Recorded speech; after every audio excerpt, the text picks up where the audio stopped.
can I give you assurance, Premier, that as you have appointed me in the province together with the National Commissioner, I'm here to deliver the service, and I'll make sure that we continue doing so, whether I'm doing it full-time in the province or I'm doing it partially from the national office.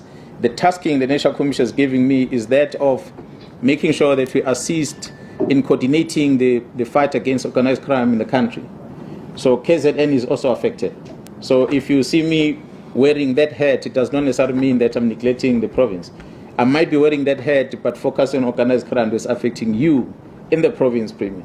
So you're still going to benefit from the work of men and women in blue. And I think we need to always appreciate the fact that it remains a South African police service. So we work the entire republic, anywhere where we are needed, we'll deliver the service. So on behalf of the community that are here, I've seen the representative CPF of the secretary of the CPF, and I want to give assurance, and thank you for being here, and give assurance that from men and women in blue, that will continue delivering the service in the province of KwaZulu-Natal. With the assistance that we're going to get from this lab, we will make sure that we don't leave any case, we don't close any case without finalizing it.